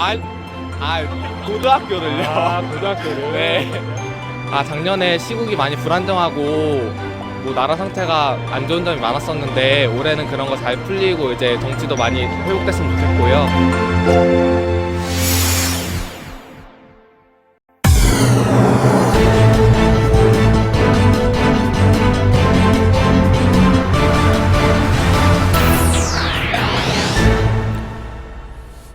뉴스룸의 앵커 브리핑을 시작하겠습니다. 하늘이 그리도 어두웠었기에 더 절실했던 낭만. 가수 신해철은 1970년대를 그렇게 노래했습니다. 복장과 행동과 생각마저도 통제됐던 시기였죠. 잿빛 하늘 아래 짓눌린 영혼들은 남몰래 민주주의를 종이에 썼던 시절. 그런가 하면 하늘은 푸른 희망이었을 것입니다. 굴욕과 굶주림과 추운 길을 걸어서 내가 왔다. 아버지가 왔다. 아니 19문 반에 신발이 왔다. 국가와 가족을 위해서 모든 것을 다 희생했고 그때 자신이 지금의 대한민국을 이루어냈다는 자부심. 그래서 70년대는 누군가에게 그리움, 노스텔지아의 다른 이름일 것입니다. 파랗든 잿빛이든 그것은 어차피 하늘이듯 그 아래서 살아온 서로의 인생을 통째로 부정하는 것은 누구에게도 허락되지 않은 권리이기도 합니다. 지금의 이 시간이 가장 고통스러운 것은 바로 그 이유 때문이 아닐까. 상식과 비상식, 옳고 그름의 단순한 문제를 침소봉대에서 대결 구도로 만들고 서로를 극단으로 몰아가서 이익을 취하려는 세력들의 속마음이 선명하게 읽히는 지금, 이를 해결해야 할 책임이 있는 누군가는 오히려 그 대결 구도를 증폭시켜서 안간힘을 쓰는 중입니다. 거짓말의 산, 저질스런, 나라 품격 떨어지는, 오래전부터 기획된 것, 몰랐던 불찰, 여성이어서 탄핵 소추 의결서에는 한 줄도 들어있지 않은 각종 루머에 대한 답들이 나열됐고 또다시 분열의 말들은 던져졌습니다. 그래서 얻고 싶은 자신만의 국민과 어느 사이 미움의 대상이 되어버린 비국민. 그러나 이 모든 시도들도 조금만 길게 보면 부질없는 것. 그러한 시도 끝에 얻게 될 한 줌의 시간들은 누구를 위한 것인가? 그 이후에도 남아있을 사람들은 언제까지 서로에게 생채기를 남기려 할 것인가?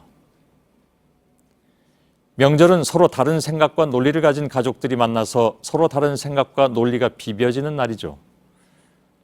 그 밥상머리에 던져진 편가름과 미움의 기다란 문장들 마지막에 대통령은 이런 덕담 한 줄을 남겼습니다. 국민 여러분께서 오붓한 분위기 속에서 즐거운 명절 보내시길 기원하겠습니다. 그 국민이 모든 국민이기를. 오늘의 앵커 브리핑이었습니다.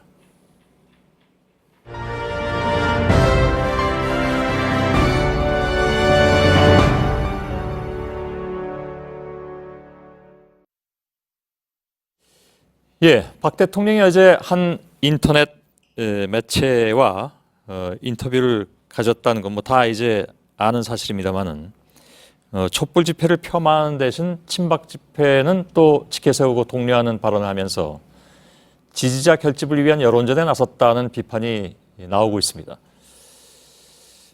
그런데 지지자 집회에 대해서 저희들이 오늘 단독으로 보도해드린 내용이 있습니다. 바로 그 지지자 집회에서 늘 의심해왔던 것처럼 돈이 오간 것이 아니냐 하는 얘기, 즉 증언이 나왔다는 얘기죠. 일부에 잠깐 전해드렸습니다만 예를 들면 목욕을 하고 나타나면 5만 원을 준다. 아마도 이제 노숙자들 상대로 한 것이 아니냐라는 그런 얘기가 나왔고, 유모차를 끌고 오면 15만 원. 그러니까 가족이 이런 집회에 참여하는 것을 뭔가 보여주고 싶어하는 의도. 그때는 15만 원을 준다. 추운 날에는 6만 원을 준다. 뭐 이런 얘기들. 가격표가 있었던 얘기죠. 저희가 2부에서 이 문제를 조금 더 구체적인 정황과 함께 말씀드리기로 했습니다. 물론 다른 내용들도 함께 좀 얘기를 나누도록 하겠습니다. 강버들 기자가 옆에 나와 있습니다. 자, 강 기자, 저희가 지난해부터 어버이연합이 세월호 관련 집회 등에서 돈을 주고 탈북자를 동원했다는 소식은 이미 전해드렸는데 대개 이런 관변단체들이 나올 때 돈이 오가는 것은 충분히 의심해 볼 만한 상황이고 어버이연합 때는 사실 뭐 차명 계좌로 들어갔다는 게 다 나온 사실이기도 합니다. 이번에도 이런 집회가 계속 열릴 때 돈이 오가지 않겠냐 하는 것은 뭐 당연히 생각을 할 수 있는 그런 의심이었는데 실제로 그것이 증언을 통해서 나타나고 있죠. 네, 저희가 만난 그 모집책이라는 사람에 따르면요, 단체의 고위 관계자로부터 지시가 내려온다고 합니다. 예. 근데 그 지시가 몇 명을 모아달라는 것뿐이 아니라 연령대나 성별 혹은 유모차를 몰고 올 수 있는 사람처럼 구체적인 요구라는 건데요. 예. 이 요구에 따라 본인은 지방을 돌면서 사람을 모아서 인솔에서 올라오고 이제 올라와서 집회에 참가하면은 친박단체 회원들이 멀리서 이제 인원하고 본인들이 원한 요구 사항에 맞췄는지 등을 확인한다고 합니다. 예. 이후 참가자들에게 줄 돈은 이제 본인이 승용차 안에서 건네받고요. 본인의 수수료를 뗀 나머지를 약속에 따라 참가자들에게 지급한다는 겁니다. 예. 중간 모집책은 또 자기도 뭐 가져야 되는 돈이 있으니까 그걸 떼고 준다 그런 얘기죠. 실제로 그 보면 저 버스들이 지방에서 올라오는 경우가 뭐 대부분인 것 같습니다. 물론 거기서도 뭐랄까요, 정말 탄핵은 안 된다고 생각을 하고 그 소신에 따라서 올라오는 분들도 계시겠죠. 그럼 뭐 당연히 그분들의 생각은 그럴 수 있는 것이니까. 근데 그렇지 않은 사람들도 분명히 있다. 이 돈이 오갔다는 것은 자발적인 것은 아니니까 그런 폭로가 나왔다는 얘기잖아요. 마치 이제 점조직처럼 활동하는 것 같습니다. 아까 설명을 들어보면. 그런데 이런 단체뿐만이 아니라 정부가 직접 나서서 관변 단체를 집회에 동원했다 이런 폭로도 잇따르고 있습니다. 최근에는. 그 자유총연맹의 전 고위 관계자는 저희 취재진에게 허현준 국민소통 비서관실 행정관과 2015년 10월부터 약 2달간 나눈 문자를 공개했습니다. 예. 사실상 지시를 받아서 국정교과서 관련 집회 등을 열 수밖에 없었다는 겁니다. 다만 자유총연맹의 경우는 돈을 주고 사람을 산 건 아니고 이제 본인 그 연맹이 가진 회원들을 활용했다고 했는데요. 예. 그 얘기 함께 들어보시겠습니다. 예. 마찬가지 본부의 전 본부가 각 지구에다가 공문을 띄웁니다. 공문을 띄우면 어떤 행사에 관련돼서 뭐 협조 바랍니다. 지부에다가. 그래서 지부에다가 뭐 바라고, 그래서 사람 숫자는 되게 유선으로 많이 따집니다. 맨날 변하니까. 그러면 지부에서 그거 받아갖고 다시 지회에다가 공문을 때립니다. 자, 관변단체들이 이런 그 지시를 받아들일 수밖에 없는 이유, 이건 뭐 역시 이것도 돈 문제와 얽힌 것들이 있겠죠. 보조금이라든가. 어제 잠깐 보도를 해드렸습니다만은. 여러 가지가 얽혀 있는데요. 정부로부터 받는 법률로 정해진 예산과 그 밖에 각종 사업을 하면서 받는 보조금, 뭐 사무실 지원 이런 것들이 있고요. 또 그리고 훈장 때문에 청와대와 등질 수가 없었다라는 얘기도 했습니다. 예. 연맹 고위층의 입장에서는 회원들한테 나눠줄 훈장이 특히 절실했다고 합니다. 아, 그런가요? 이것도 직접 한번 들어보시겠습니다. 예. 그러니까 정부는 그걸 아니까 그걸 믿기로.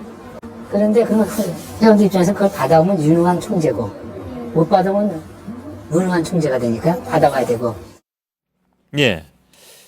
아, 그 훈장이 우리가 생각하는 것보다 훨씬 더 중요한 모양입니다. 이 단체 내에서는. 일종의 본인들이 가진 어떤 애국심에 대해서 인정받고 예. 뭐 이제 그런 증표가 되기 때문인 것 같습니다. 알겠습니다. 집회 동원을 기획했다는 의혹을 받고 있는 인물이 바로 허현준 청와대 행정관인데 오늘 그 특검에서 나오라고 했습니다만 안 나왔습니다. 안 나온 이유는 좀 불확실한 것 같고요. 어떻습니까? 그 이유는 밝히지 않고 이제 못 나가겠다고 그 소환 통보 받은 시간에 닥쳐서 이제 얘기를 못 나오겠다고 한 것으로 전해졌습니다. 예. 그런데 허 행정관은 지시에 잘 따르지 않으려는 자유총연맹에 대해서 이렇게 얘기했다고 하죠. 우리 편 맞느냐? 근데 뭐 아무리 관변단체로 가지만 청와대에서 네 편 내 편을 이렇게 명확하게 갈라서 얘기할 수 있는 것인가 하는 의문도 들고 어떻습니까? 굉장히 놀라운 발언이었는데요. 일단 청와대 입장에서는 친정부 성향 단체들을 그렇게 생각하고 있는 것 같습니다. 또 이제 우리 편에 들어가는 다른 단체들은 아마 정부로부터 직접 혹은 다른 경로를 통해서 지원을 받는 단체들일 텐데요. 2013년부터 2014년까지 김기춘 전 청와대 비서실장의 지시로 정경련이 여러 곳의 자칭 보수단체에 자금을 지원한 사실이 드러나기도 했습니다. 또 지원 여부를 떠나서 정부가 건전단체라고 표현하는 곳들도 청와대가 우리 편으로 생각하는 단체들로 이제 추정해 볼 수 있겠습니다. 우리 편을 동원하겠다는 청와대 계획은 저희가 지난해 보도해드린 세월호 VIP 보고서 여기서도 확인이 되던데. 이 국정원이 작성해서 대통령에게 보고한 이 보고서에는요. 건전단체라는 표현이 5차례나 등장합니다. 이 보고서가 33쪽짜리인데요. 상당히 많이 등장하는 겁니다. 이 건전단체는 국정원 같은 사정기관이 내부 보고서에서 친정부 단체를 통칭하는 용어입니다. 이와 관련된 내용을 보면요. 불법 시위나 파업에는 무관용 원칙으로 대응하겠다고 하면서 이 건전단체를 통해서 사전에 집회 신고를 해서 장소를 선점한다거나 맞불 집회를 열겠다는 추진하는 계획이 눈에 띕니다. 예. 또 국회 선진화법 폐지 등을 위한 여론전에서도 야당을 압박하는데 건전단체를 활용하겠다고 계획하기도 했습니다. 예. 자, 이런 집회와 관련해서 어저께 이 대통령 인터뷰에서 나온 얘기가 한 가지가 더 있습니다. 다시 말해서 친박 집회에서 촛불의 2배가 넘는 인원이 모였다. 이런 얘기가 나왔는데 이거는 따져봐야 될 문제죠. 예, 아마 대통령은 경찰이 발표했던 1월 7일 11차 집회 추산 인원을 인용한 것 아닌가 싶습니다. 예. 당시 경찰은 탄핵 찬성 집회에 2만 4천 명, 탄핵 반대 집회에 3만 5천 명이 모였다고 발표했습니다. 이 숫자만 놓고 보면 2배는 안 되지만 탄핵 반대 집회 인원이 더 많기는 했던 겁니다. 예.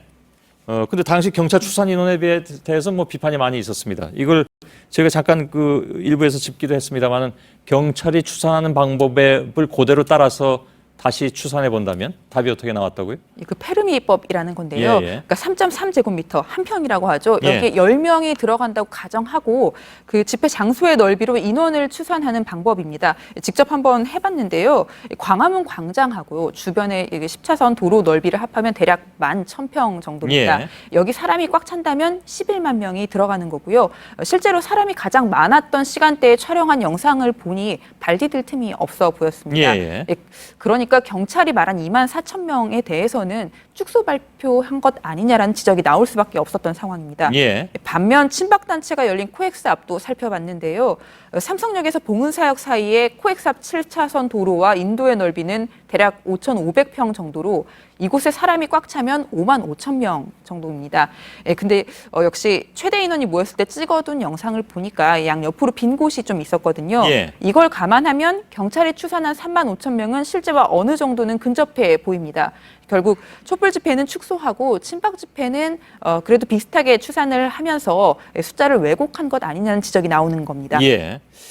일부에서도 잠깐 말씀드렸습니다만은 이런 걸 정말 꼭 개선해야 되느냐라는 생각이 들긴 하는데 그럼에도 불구하고 이른바 이제 돈이 오간 것으로 의심을 받고 있는 이른바 관제 데모 쪽에서 자신들이 더 훨씬 많이 모였다고 계속 지속적으로 주장하고 대통령마저 그것을 받아서 인터뷰에서 얘기를 하고 있으니까 자발적으로 모인 분들은 상당히 서운할 것 같기도 하고 그래서 계산 한번 해본 것으로 하죠. 네. 예, 강보들 기자였습니다.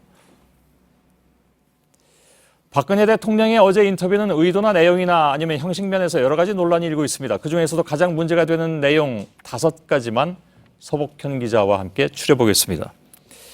그러니까 굳이 예를 들자면 베스트 5가 아니라 워스트 5 정도라고 그렇죠. 표현을 해야 될 것 같은데. 예. 예. 하나씩 추려볼까요? 5가지만 그러면? 예, 먼저 보실까요? 얼마나 그게 거짓말입니까? 하나를 보면 열을 안다고 사실에 근거를 하면 깨질 일들이 이렇게 자꾸 나온다는 거는 이 대목인데요. 예. 극단적인 루머에 대해 해명하면서 박 대통령이 한 말입니다. 예, 이렇게 확실하게 부인하는 몇 안 되는 것이 물론 이제 그런 질문한 것 자체가 이상하게 보이긴 하는데 예. 하여간 좀 보죠, 좀 더. 예. 이 말을 뜯어보면요. 하나를 보면 열을 안다는 주장, 그러니까 이 극단적인 루머를 부인하면서 다른 합리적인 의혹들도 덮어버리라는 것 아니냐 이렇게 해석될 수 있는데요. 예. 어마어마한 거짓말 또 허황된 얘기라는 주장을 펴는데 그런데 수사 대상도 또 이 탄핵 사유도 아닌 루머를 끄집어내서 다른 의혹들을 물타기 하려는 것 아니냐 이렇게 해석할 수밖에 없을 것으로 예, 보입니다. 검찰하고 특검 수사에서 나온 혐의는 아예 지금 언급이 안 되고 있습니다. 예, 그렇습니다. 이 검찰은 이미 재단 강제 모금 또 기밀 유출에 대해서 이 참모들 증언까지 확보를 했는데 박 대통령은 전면 부인하고 있습니다. 그렇다면 이 인터뷰를 본 검찰이 오히려 이게 얼마나 그게 거짓말입니까? 하나를 보면 열을 안다고 사실에 근거하면 깨질 일들이 이렇게 말할 수도 있을 것 같습니다. 예, 예.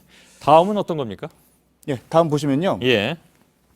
뇌물죄도 아닌데 구속까지 한다는 거는 개인적으로는 너무 과했다는 생각이 든다. 이 대목인데요. 예. 블랙리스트 지시 혐의로 구속된 조윤선 전 장관을 두고 한 말입니다. 예. 따라서 대통령의 인식이 대단히 문제가 있다라는 비판이 제기됐습니다. 왜냐하면 예. 블랙리스트는 지금 직권남용뿐만이 아니라 헌법 위배라고 특검이 보고 있는 부분이잖아요. 예, 그렇습니다. 예. 이 탄핵 심판에도 영향을 줄 수 있다. 이게 바로 법조계의 공통된 시각입니다. 그리고 이 구속은요, 특검만의 판단이 아니라 사법부인 법원이 결정한 겁니다. 예. 그렇기 때문에 법치주의를 강조하는 대통령이 할 말인가 이렇게 의문이 드는데요. 이 박 대통령의 말을 반대로 좀 보면요.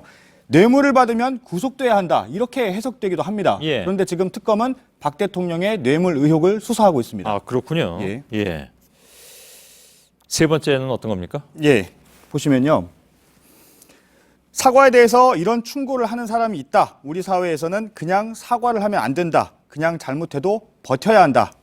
이 대국민 1차 담화에서 연설문 유출에 대해서 사과한 것에 대해서 이 받은 충고라면서 소개를 한 건데요. 예. 역시 대통령이 할 얘기인지 의문이 듭니다. 그러게요. 또 한편으로는 이 충고를 듣지 않아서 지금 후회하고 있다는 말인지 이런 생각이 들기도 합니다. 예. 근데 사과 내용 가운데는 연설문 수정 부분밖에 없었습니다. 따지고 보면. 예, 그렇습니다. 앞서 말씀드렸지만 검찰은 재단 모금 또 기밀 유출에 대해서 박 대통령이 공모했다고 결론을 내렸습니다. 예. 그런데 박 대통령은 이 점에 대해서는 사과를 하지 않고 있고 전면 부인하고 있습니다. 그렇다면 잘못해도 버텨야 된다. 이 충고를 지금 귀담아 듣고 있는 것 아니냐 이런 주장이 나올 수도 있을 것 같습니다. 예. 타 역설이 지금 성립이 되는군요. 듣고 보니까 이제 네 번째죠? 예, 그렇습니다. 이 내용도 그렇지만요. 어제 인터뷰를 보면서 많은 분들이 아마 느꼈을 텐데요. 바로 대통령의 화법입니다. 예. 예전에 최순실 씨 육성이 공개됐을 때 뭐 이, 그, 저, 그런, 저기 이런 지칭어들이 많았었거든요. 예, 이 때문에 이 박 대통령과 말투가 비슷하다 이렇게 돼서 화제가 되기도 했었습니다. 패러디도 많이 됐습니다. 예, 박 대통령도 대통령의 어투치고는 너무 어색하고 부자연스럽다 이런 지적이 나오고 있는데요. 이번 인터뷰에서도 마찬가지였습니다. 예. 이 대목은 직접 한번 들어보시죠. 그럴까요? 이렇게 사익을 어떻게 했다 하는 이제 그런 얘기도 있다고, 그런 일도 있다고 하니 그런 부분에 있어서는 참 그런 거를 몰랐던 거, 그런 거에 대한 그 불찰에 대해서 좀 많이 그 마음이 좀 상하고 있습니다. 예. 한 문장에 그러니 무려 4번이나 들어갑니다. 그러네요. 무슨 얘기인지 이해하기가 쉽지 않은데요. 어쩌면 이 해명 자체가 쉽지 않아서 그런 것 아닌가 하는 이런 생각도 듭니다. 예. 마지막은요. 예. 보시면요. 국민들께서 응원을 해주시는 것에 대해서 제가 힘들지만 힘이 납니다. 이 얘기인데요. 예. 국민 응원을 얘기했는데요. 이 박 대통령 지지율은 이 국정 개입 사건 후에 4%까지 떨어진 적이 있었고요. 지금 10명 중에 8명이 탄핵에 찬성한다는 여론조사 결과도 나왔습니다. 예. 그런데도 응원을 받아 힘이 난다고 했습니다. 도대체 현재 상황을 어떻게 인식하고 있는지 궁금한데요. 예. 특히 제 개인적으로는요. 이 발언이 좀 가장 충격적이었습니다. 직접 한번 들어보시죠. 예. 오붓한 그 분위기 속에서 즐거운 명절 보내시기를 기원하겠습니다. 예, 아까 앵커 브리핑에서도 나온 대목인데요. 그런데 이 인터뷰를 본 국민들이 과연 그럴 수 있을까요? 예, 알겠습니다. 베스트 5가 아닌 워스트 5를 서복현 기자가 짚어봤습니다. 잘 들었습니다.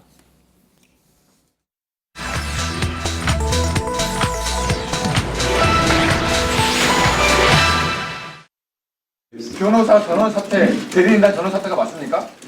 저희들이 그렇게 말씀드리긴 좀 어렵고 뭐 여러 가지 변호사가 할 수 있는 중대한 결심이라는 게 뻔한 거 아니겠습니까? 네, 총사퇴를 의미하는 이 발언으로 탄핵 심판 일정이 흔들릴 수 있다는 우려가 나옵니다. 대리인단이 없으면 대통령의 방어권이 사라지고 그렇게 되면 심판이 중지된다는 건데요. 변호인 총사퇴로 탄핵 심판을 멈추게 할 수 있는 건지 저희가 팩트체크 해봤습니다. 결론은 상관없답니다. 오대영 기자. 네. 대체 무슨 근거로 이런 얘기까지 하는 겁니까? 네, 그 근원, 네. 논란의 근원은 바로 헌법재판소법의 해석 문제인데 네. 여기 있습니다.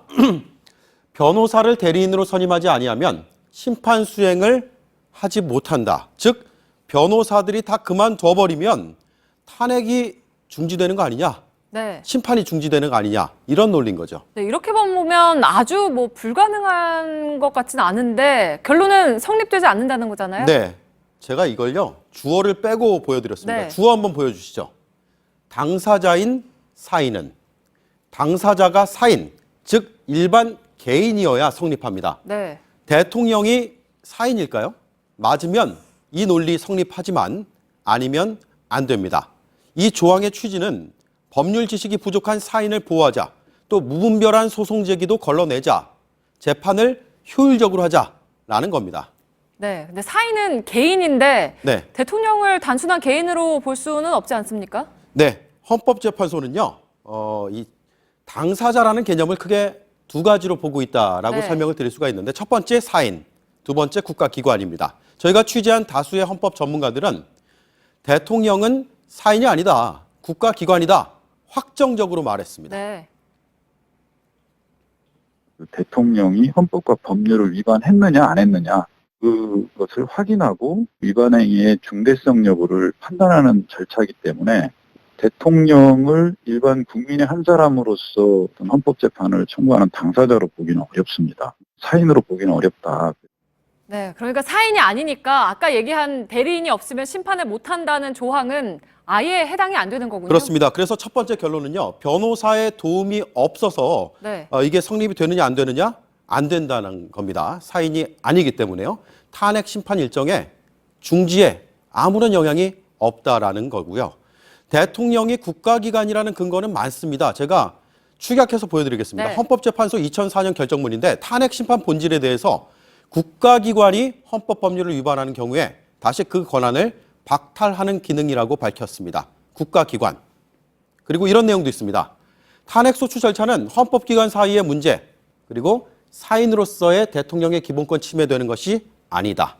헌재의 결정문은요, 뒤집힐 가능성이 거의 없습니다. 지금도 유효한 헌재의 공식 입장입니다. 네, 그러니까 12년 전에 이미 국가기관이라고 헌재가 뚜렷하게 밝혀놨군요. 네, 물론 학계에서는 반대로 네. 사인으로 볼 수도 있다라는 견해도 물론 네. 있습니다. 원래는 국가기관이지만 직무가 정지된 대통령은 재판 중에는 사인이다라는 건데요. 헌법재판소 주석서에는 이 내용이 있습니다. 직무 정지된 상태, 국가기관으로 대립한다고 관념하는 것은 무리다. 네, 그러면 대리인단이 이런 이유를 들어서 총사퇴하면 탄핵 심판이 중지될 수 있다는 논리를 말하는 걸 수도 있겠군요. 그런데요, 이것도요, 끝까지 한번 봐야 됩니다. 네. 다음 장 보여주시죠.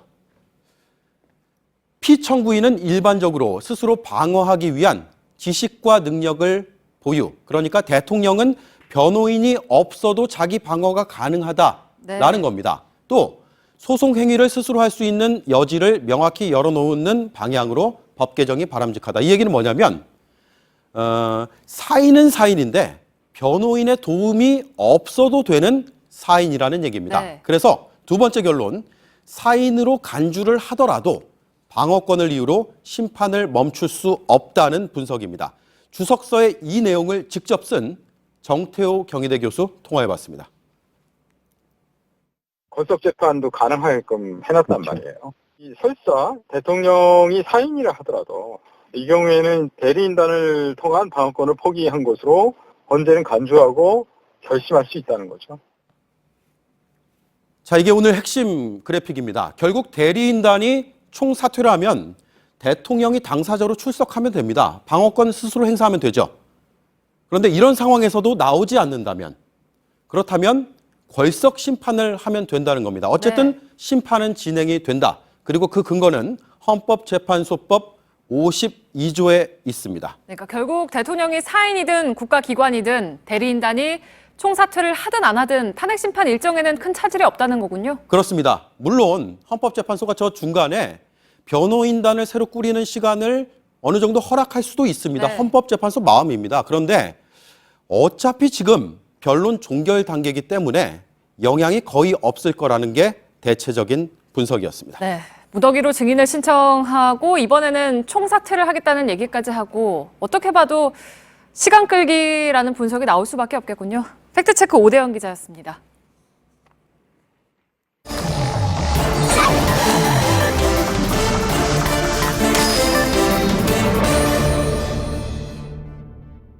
예, 그렇게 해서 저희 팩트체크 팀의 체크 결과에 따르면 박한철 소장이 얘기한 3월 13일 이전의 탄핵 여부 결정, 이것은 매우 현실적인 얘기가 될 수 있다, 이런 말씀을 다시 드려야 될 것 같습니다. 마지막으로 비하인드 뉴스를 진행하겠습니다. 이성대 기자가 나와 있습니다. 예, 첫 번째 키워드를 열어보죠. 네, 바로 열겠습니다. 대통령 어록의 탄생. 자, 황교안 권한대행이 다음 달 말이죠. 무역투자진흥회의를 주재할 걸로 알려졌는데요. 자, 이거는 박근혜 대통령이 취임한 이후 지금까지 10번 정도만 연 회의입니다. 예. 자, 대통령 권한대행이 이 회의를 주재하는 게 적절한지 논란이 나오고 있습니다. 예. 그러니까 두 가지 얘기인 것 같습니다. 권한대행이 이걸 굳이 열어야 되겠느냐.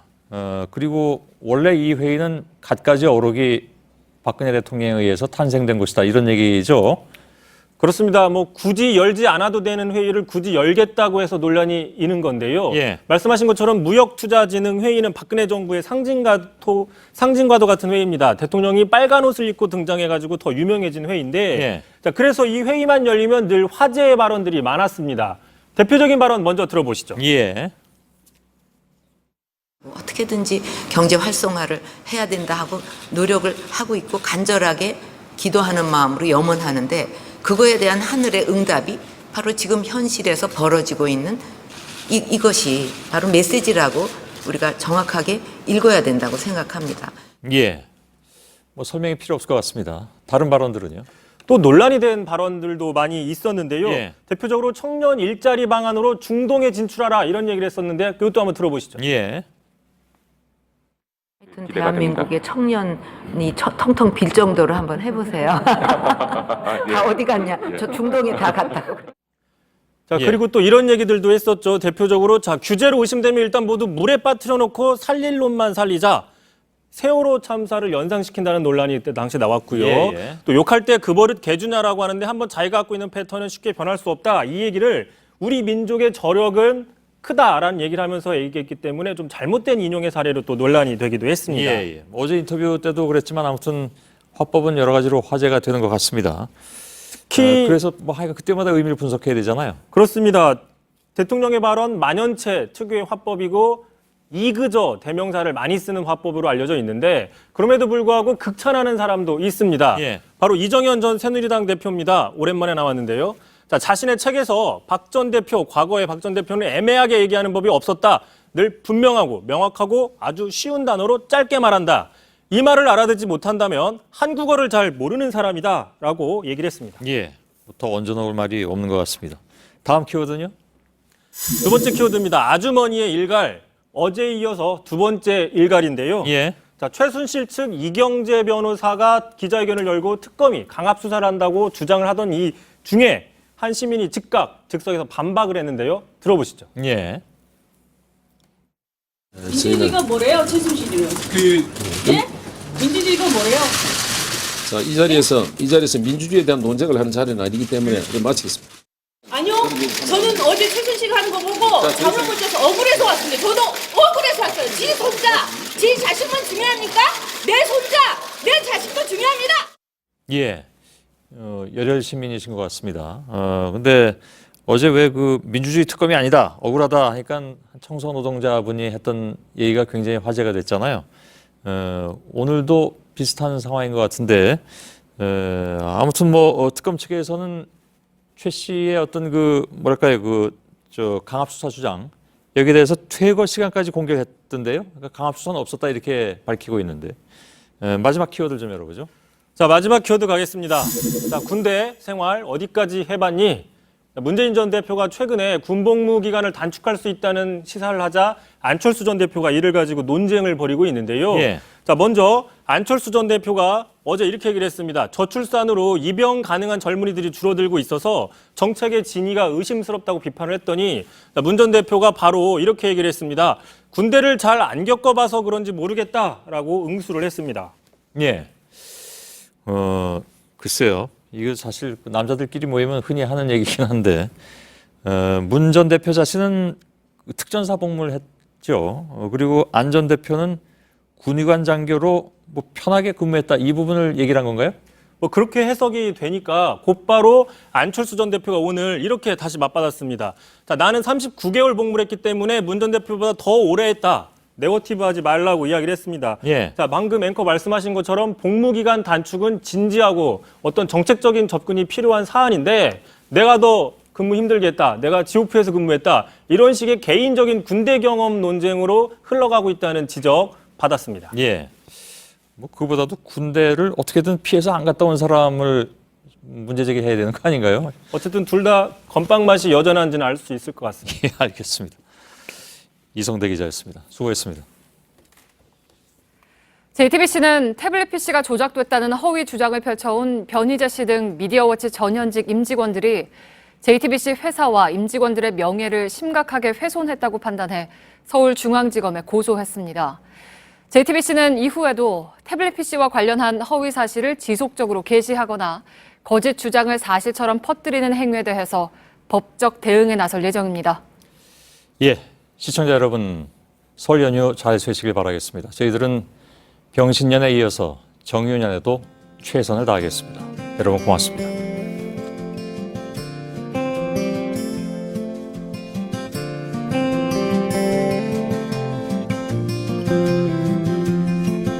We are sitting at a table in a bar in Baltimore. It's the last night of December and the room is nearly full. And the front door pulls a draft in every time it opens wide. And you are telling me a story from another time and life.